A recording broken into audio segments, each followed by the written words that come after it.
Rev up your engines!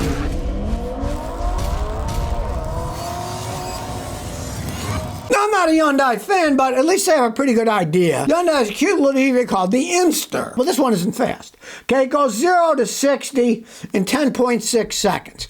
Okay, so it's 5 times slower than the fancy Tesla that can do it in 2 seconds, right? But it still goes down the road. Finally, somebody's come up with sense. We don't need these things that go 200 miles an hour like rocket ships. They're cars to get you from here to there. Now, unfortunately, as it stands today, you can only buy the Inkster in other countries, China, Asia, Korea, right? You can't buy them in the United States. They're not selling them here yet. And realize even the Chevy Bolt, not known for being fast, that goes 0 to 60 in 6.7 seconds. So it is a slower vehicle, but hey, they're electric cars to get you from here to there. They're small electric cars. They can go the speed limit, no problem at all. I mean, that's what people should be really concentrating on, is small electric cars where they make the most sense. Let's face it, are we driving trains ourselves down the road? No, we have cars. The trains are on tracks and they carry a lot of commercial stuff. Carry big things, you need to be big, right? That's why the 18-wheelers are failing with batteries, because they just can't go that far and they take forever to charge back up. That's why they're trying to mess around with fuel cells, which can go further and refuel faster for 18-wheel trucks. It would probably make more sense if they ever have an infrastructure for it, right? But electric cars, it makes sense. Make small ones, right? But they're not bringing them to the United States because they think, oh, Americans don't like small cars, blah, blah, blah, blah. Well, there's a lot of people in the United States, and I'm sure there's millions of them, would be totally happy with a little tiny electric car that was cheap, and they didn't have to buy a $60,000, $80,000, $100,000 electric car to toy around with. Well, here's a sad note for rich snobs.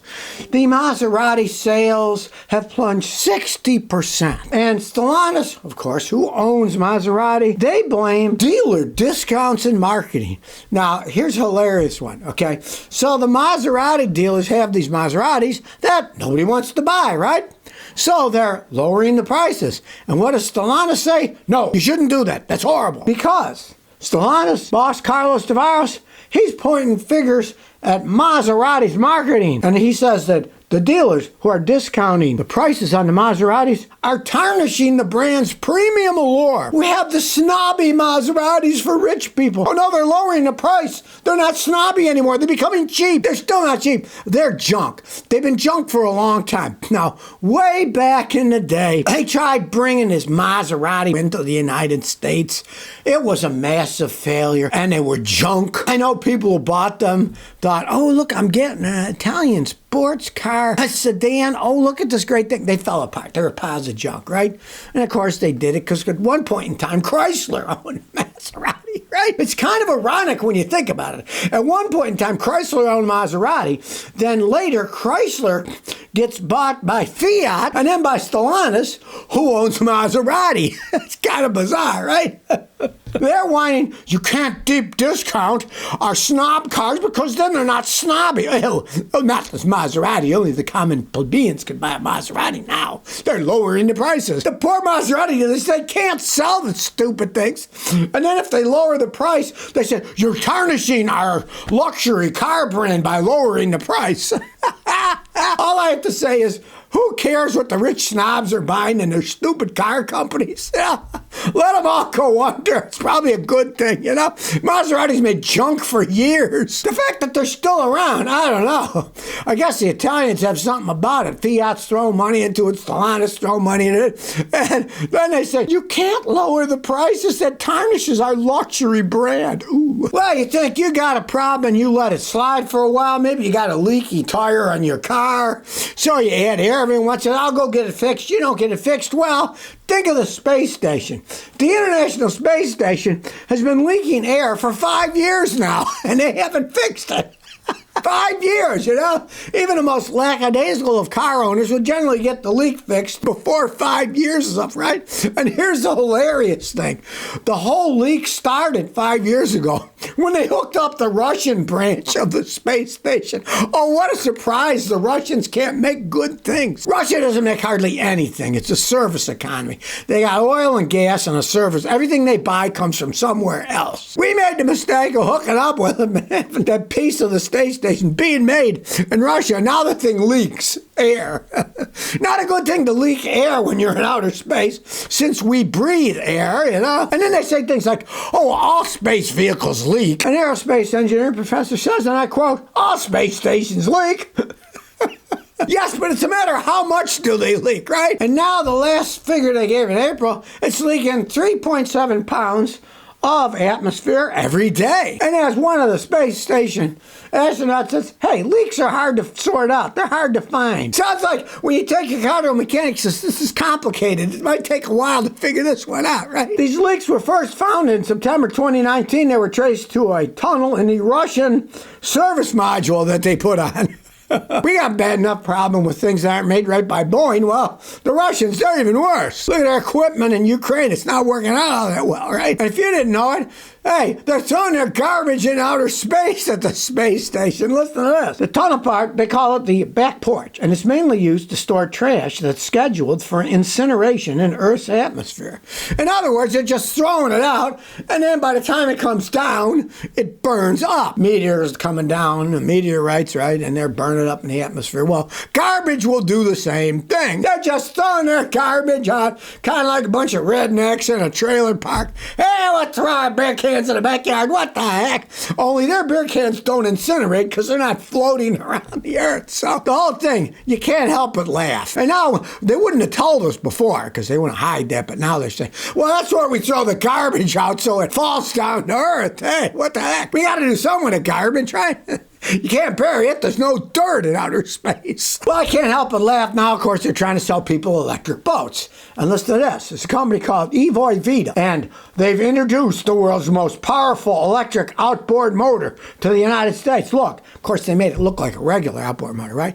It's the most powerful. Well, guess what? They don't tell you this, but I looked it up and researched it. It's also the world's most expensive outboard. Because how much does the motor cost? Well, in this case, it isn't just the motor. It's the motor and the battery pack. Now, you buy a regular gasoline motor, they're expensive. I'm looking at a Suzuki, Yamaha, they're $23,000, $24,000 for a 300 horsepower gasoline motor. Okay, so, they're not cheap. Now, these start at $80,000 a piece. So a lot of difference between $24,000 and $80,000. But that's the tip of the iceberg here, people. Because if you want the full power for the 300 horsepower motor that's going to last long, guess what? The battery pack that you need costs. The battery pack for the top end one is $256,000. Now you can buy an awful lot of gasoline for $256,000, right? It's bad enough that the motor's, almost 4 times the price. Well, the battery pack is $256,000. This whole thing about electric boats, it's going to be for the ultra wealthy. So my battery pack costs $1 million. How much is yours? Ooh, let's have some caviar and champagne and celebrate.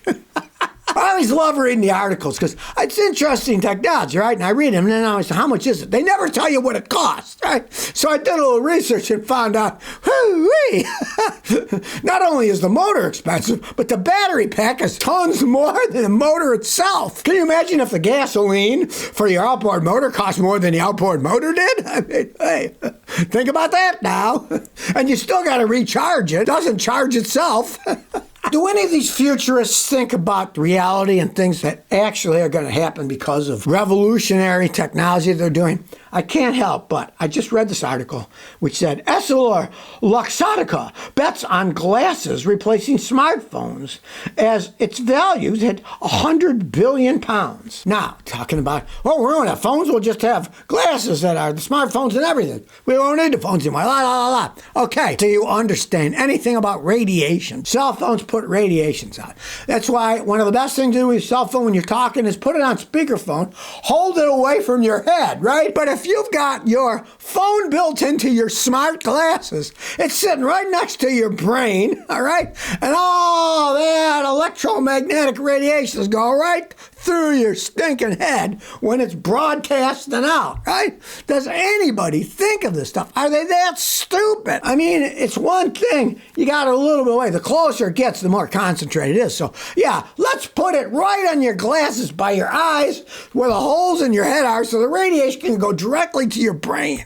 Now, that sounds like a great idea, And they say, well, it's worth $100 billion now. Well, how do they value what something's worth? It could be worth trillions of dollars because now these people are going to have brain surgery because they're going to get cancer of the brain and nodules growing because all the radiation's going right through their eyes because they're wearing it on their glasses. What kind of idiots are pushing this stuff? And then they show some snobby rich guy with the glasses on, European, and he's, oh, I don't have a phone, I have smart glasses. Yes, guess what? Your brain's going to be fried over time too. So if you never want to miss another one of my new car repair videos, remember to ring that bell.